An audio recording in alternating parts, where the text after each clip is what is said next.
is your story? My story is that at one time I was incarcerated. I was in jail like most of these guys were. I was really self-defeated. I had nothing to look forward. Even though I had an education, I had a bachelor's degree. While I was in jail, I was like everybody else. There ain't nobody there that's any bigger than anybody else. And my story was, like most of the guys, how am I going to get out of here?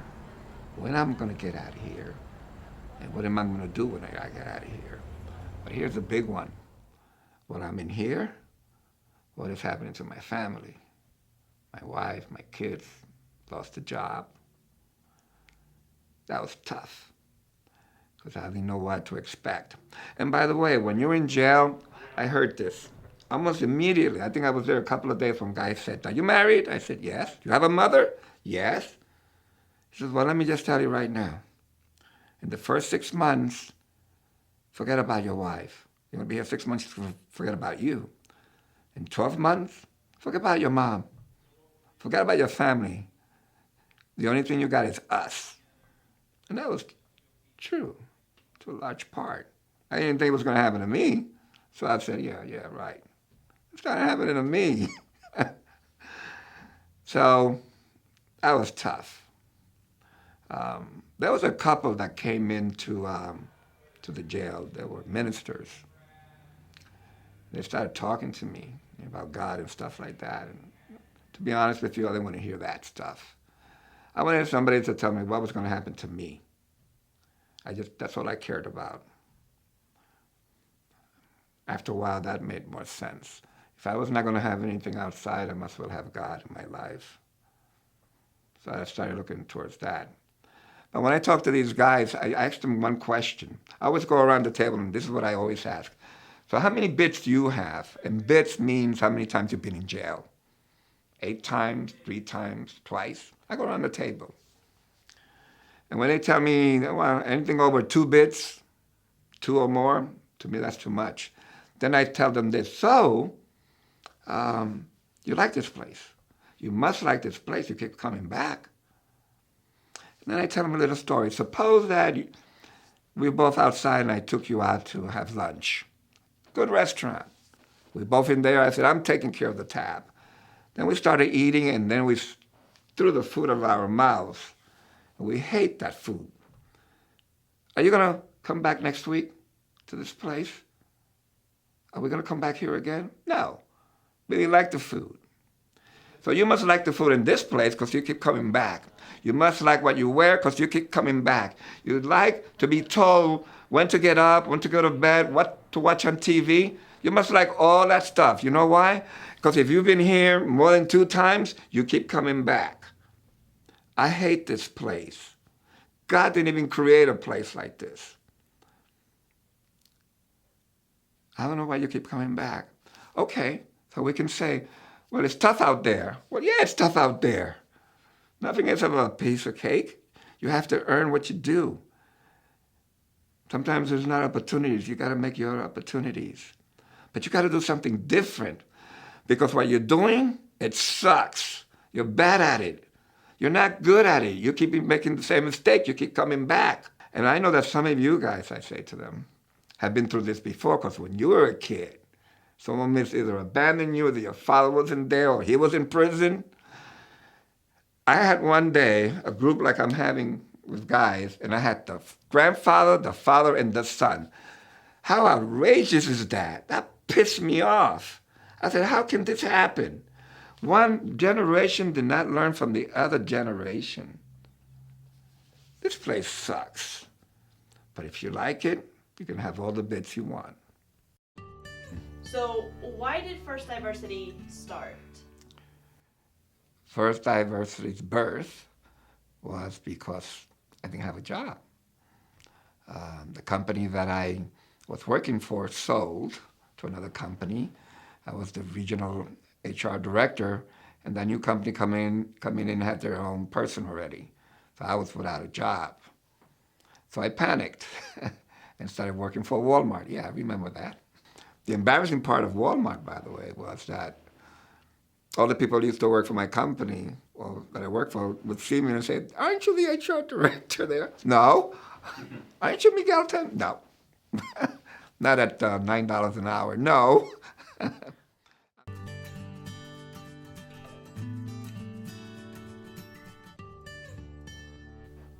Reinventing is really rediscovering.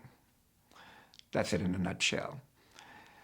Discovering something that maybe you didn't know you even had inside you, or discovering that you knew that you had something inside you that you need to remove from inside you. So reinventing is really rediscovering all over again. I hired someone, I think it's back in 2006, 2007, can't remember the time. And this individual had been from job to job. And I said this to him: the job I'm going to get you is not a glamorous job, but it's going to take care of food, the rent, your phone. If you just hold on to a job until you get something better, when something better comes, I'm not going to stop you from moving. As a matter of fact, go for it. But if you do well, you never know how long you're going to last and what happens. So what's that? Over 10 years ago, 15 years ago, the young man is a supervisor today. Started, I think it was $7 an hour, making 50 grand a year. He did something different. He decided to hang on, to be better, or rediscovered himself. When you rediscover yourself, other people then rediscover you, right? No complaint. He just went about his business. Why? Because he needed to take care of something at home. That was the most important thing. Rent, the phone, the food for the kids. So he hanged out. It wasn't a glamorous job. He has a glamorous job today. Everybody's capable of greatness. It depends on if you want to do that or not, if you want to go for that. Some people are just satisfied in doing not very much. But most people, they want to be good. They want to be better. When you go on a date with a girl or with a guy, you want to be better. That's the time you want to show the best. When you go to work for the first time at a job, you want to be the best. Now, the thing is to continue to be the best, to show what you can do. That's how you achieve greatness. If you stop along the way to take a breath and stop and then to begin all over again, it becomes more difficult. The greatness is always inside the heart. What is your goal? What is it that you want to achieve? Everybody can achieve that. Greatness, by the way, is different. You measure it different in everybody. My greatness is not your greatness. It's not at your level. Mine is not. It's different from the other person. But whatever that greatness is, it's good enough to get you where you want to go, or what you want to be, or what you want to do. What do you tell someone if they say, "I don't think I can"? Hey, lift them up. If someone gives up even before they started, that's not going to help me. That's not going to help them, basically. So you lift people up. You encourage people. You find something in them when you're talking to them that you can pull out. You find out what they're good at. Because everybody's good at something. We're all bad at something too, but we're all good at something. You'll have to find that out. It's my job then to find that out. What is it that will make you tick? What is it that you like? Even a question is, what kind of music do you hear? I mean, what makes you happy? Everybody has it inside. When someone says, "Well, I can't do that," or "I can't get there," no, they're wrong. You tell them that they're wrong. They can't get there. Do you want to get there is the question. When did you discover that you were capable of greatness? Oh, immediately. Whenever you're down, that's when you discover you. When everything is good, then everything is good. There's no need to search for anything. But when I lost a job that I had to start first diversity, I had to do something, okay? So you start looking is, what can I do? How can I get better or whatever I was doing before and make things happen? But I have to do this. I think about what I'm capable. I know I'm not capable of some things. For example, I'm not going to be a doctor. I'm not going to be a medical doctor, but I can do some things that are good that a doctor can't do. So I look for what I can do, what are my limits, and then I go beyond that limit if I can. First diversity is in a place where it's a good place. They don't have to go any higher than they're going. They don't even really have to get any better than what they are.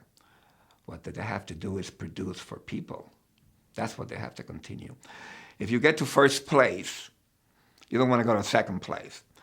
When you're in first place, you're not going to go to another place higher. You're there at the top. Then the idea is to stay at the top. Not to get complacent. Not to say, okay, I did what I needed to do. I'm fine, I'm done. No. There's still people to serve. There's still clients to take care of. There's always something to be done. The idea is to continue to do it at the top level, the best you can.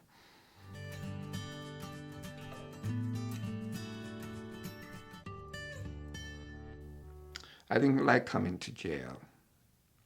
When I left and became a Christian man, and the Spirit told me, you're going to have to come and talk to them like that happened to you. I hated the sound of the keys, the slamming of the doors.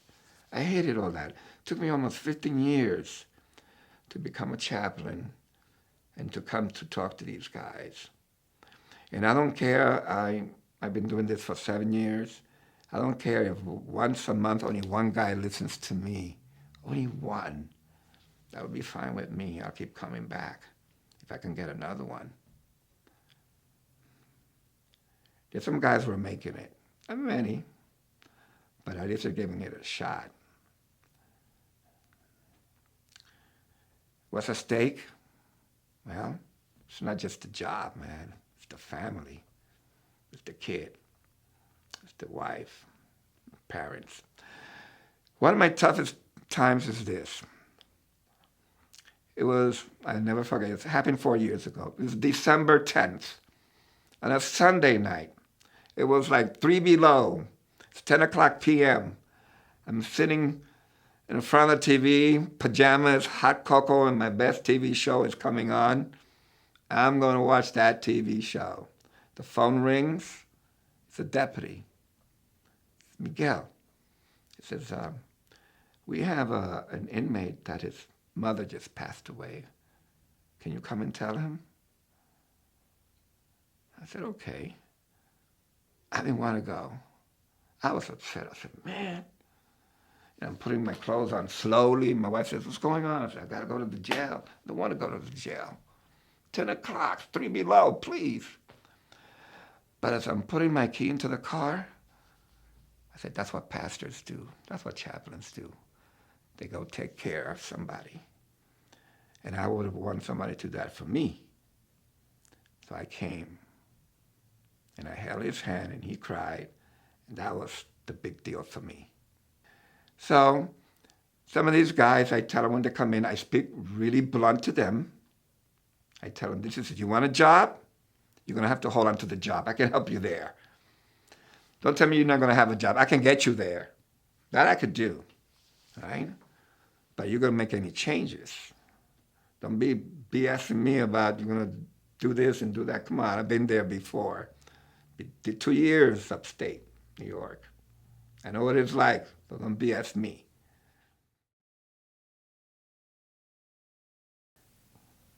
How have you seen First Diversity make that difference in somebody's life who was in need of a second chance? Oh, absolutely. Oh, absolutely. I've been there. I needed a job when I got out of jail.